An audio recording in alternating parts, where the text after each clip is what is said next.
So in foreign policy, the first decade of the new millennium is often remembered as a time, and to some extent correctly, of heightened tension between the United States and France. Although ironically, initially there was a great deal of cooperation between the two countries.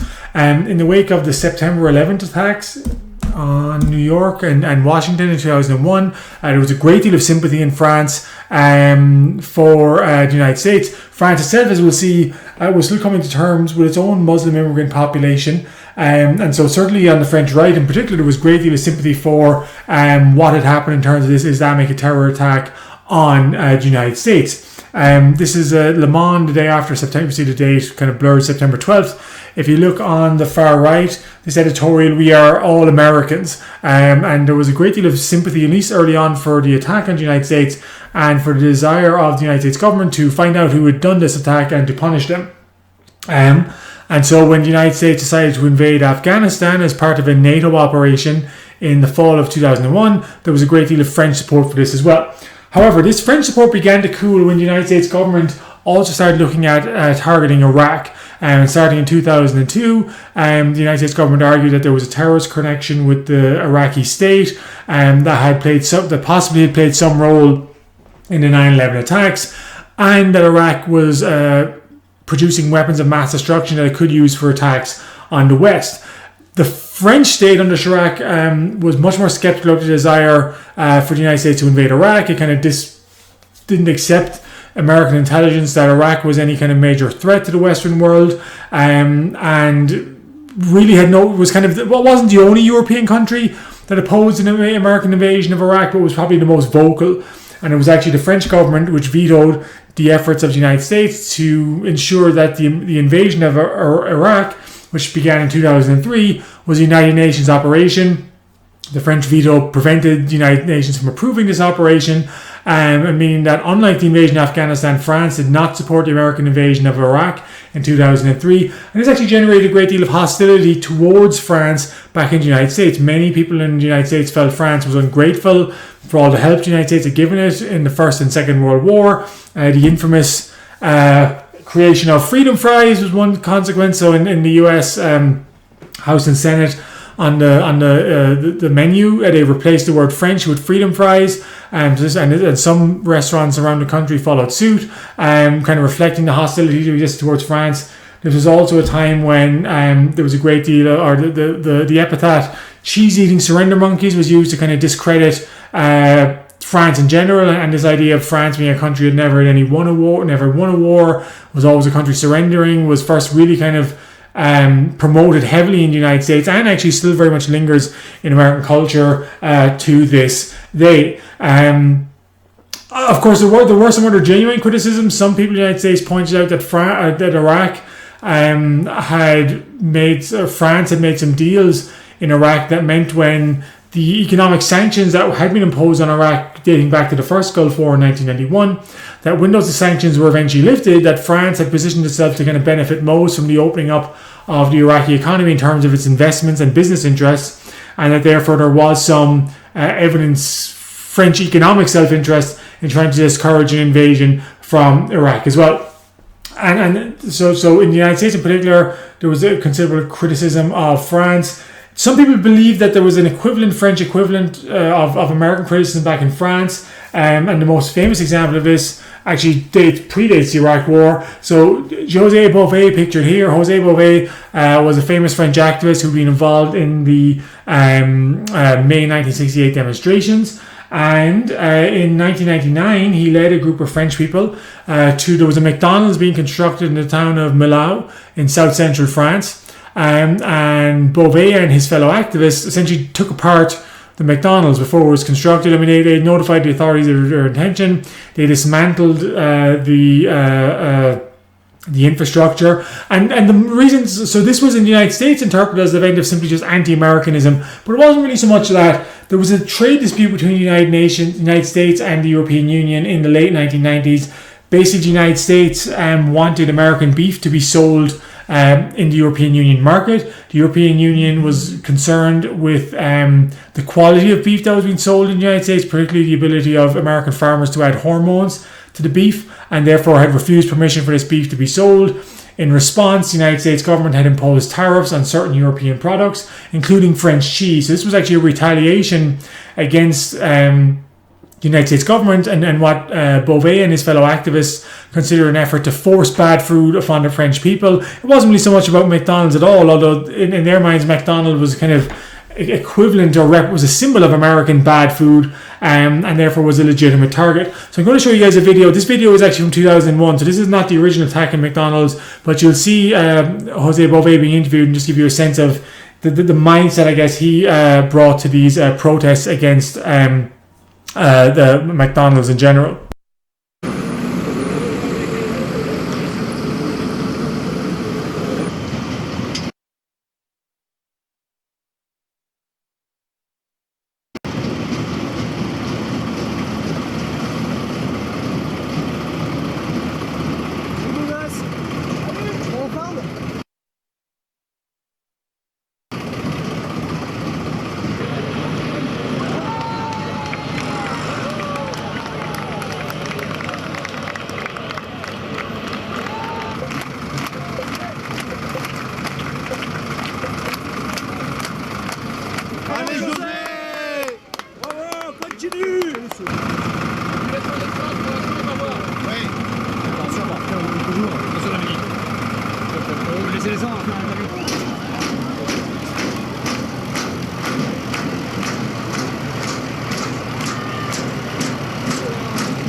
Since 2 years, nothing has changed. That means that we still have 100% tax, and so that's what we are fighting against, this decision. And that's why we want the French government to help these producers, and we want Europe to say we don't want to go back to the negotiation, the WTO negotiation, if this doesn't change. This is not an action against the people from the United States. It's a decision, it's an action against the decision of the government of the United States. And so many times I went to the United States since 2 years, and a lot of farmers agree with us, and consumers and citizens from the United States. So this is a global fight from people from all over the world. C'est bon pour le show. Il y a 30 It's gonna be good if you could get upstairs.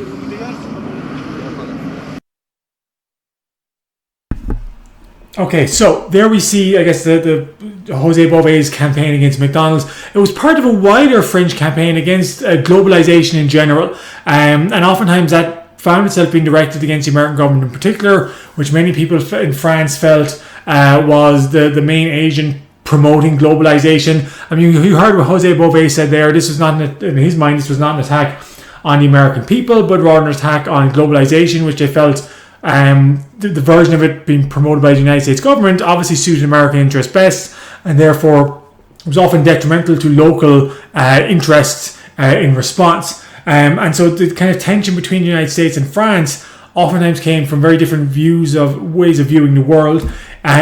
In the early years of the Bush presidency in the early 2000s, the United States had shown itself not being particularly willing to kind of engage in multilateral talks or engagements. The United States had rejected proposals such as the World Court that could have tried American people accused of crimes, global crimes, had rejected various efforts to collaborate on reducing carbon emissions levels or collaborating on tackling global warming. And obviously the American invasion of Afghanistan, in French eyes, was another example of the United States simply doing whatever it wanted because it was its own best interest, and it wasn't particularly interested in any kind of more communal, collaborative efforts with the rest of the nations of the world. That being said, it wasn't the case that France was anti-globalization or anti-international trade. About 50% of the French gross domestic product was based on international trade. About 40% of the stocks owned on the French stock exchange were held by foreign investors. Vivendi was a large mass media company that actually purchased Universal Studios to the surprise of many people in 2000, although the company itself quickly ran into financial trouble. And despite the talk of people like Jose Beauvais criticizing McDonald's continued to remain quite popular in France. This is the famous Mick Baguette in France, and it was an example, I guess, of a French kind of twist on global international food in that sense. So whatever globalization, or France was still coming to terms with issues with its large North African immigrant population. In particular, the success of Jean-Marie Le Pen in the 2002 presidential election kind of highlighted the fact that many people in France still were dissatisfied with the immigrant population in France and considered it a threat to French identity.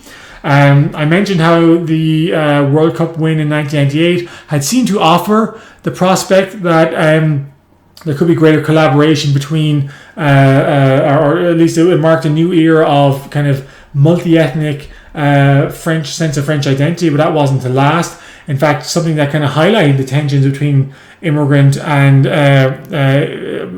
I guess white French people was soccer. So in 2001, France played Algeria in a game of soccer. It was played in Paris. It was the first game of soccer ever between the two countries, Algeria having gained its independence in 1962.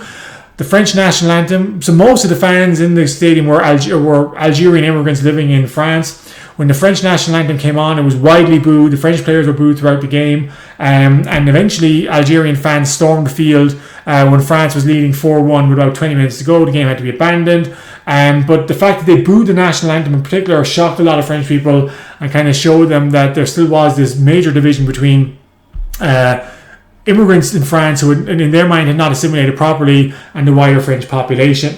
And perhaps the most cutting edge of this culture war in France revolved around the hijab, or in French, the foulard, these silk scarves or headdresses that female students wanted to wear in French schools. Because this brought up the old idea of French secularism, especially the separation of French church and state, and to the question of to what extent should religious symbols be allowed to be worn in schools. It dated back to, or the first big controversy came in 1989 in the town of Creil, where 3 French girls, aged between 13 and 14, middle school students, were suspended for wearing the hijab inside in class. This provoked a massive controversy in France in 1989. Some people rushing to defend the girls and their right to wear religious symbols. Other people saying that France is a secular country and such religious symbols had no place. The French legal council advising the government suggested that there was no kind of legal basis for banning headscarves or hijabs in class. And in December 1989, Lionel Jospin, who we've already come across, obviously, he was the education minister at the time, issued a declaration where basically said we should really try and discourage girls from wearing headscarves to school, but we shouldn't go ahead and ban them because that would be a matter of religious kind of prejudice. And not everyone was happy with this. So a famous French lawyer in the 1980s, Gisèle Amélie, who was one of the founders of the SMS Racisme, the Kick Out Racism campaign, resigned from her position within that organization, saying that the headscarf is an object of subjugation, Islamic subjugation of women, and it should not be tolerated in any form by the French state.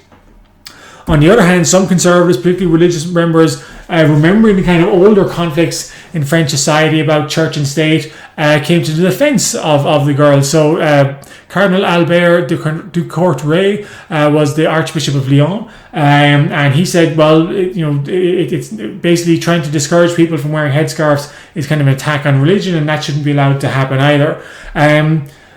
Nevertheless, the kind of controversy around headscarves continued for much of the 90s, and actually it seems like the efforts to try and discourage people from wearing headscarves were kind of counterproductive. So that's what this image is meant to symbolize here, counterproductive, people growing in different directions. In 1989, it was estimated that only maybe 20 students in France were trying to wear headscarves in France in school. This had risen to 700 by 1994. In fact, as more French immigrants became confident of their place in French society, they became more willing to wear symbols that expressed their Muslim background in particular. In 1994, the French Minister for Education, François Bayrou, tried to issue a kind of secret order to teachers, again asking them to, essentially repeating Jospin's order, discourage without banning the headscarves. He called for the kind of no media attention to avoid the distinction. He also made a distinction between subtle symbols, such as small crosses and things like that, and more overt symbols such as a headscarf. His campaign not to have this get attention failed, and actually within the next 8 years, about 100 girls were either suspended or expelled from schools for wearing the hijab in class.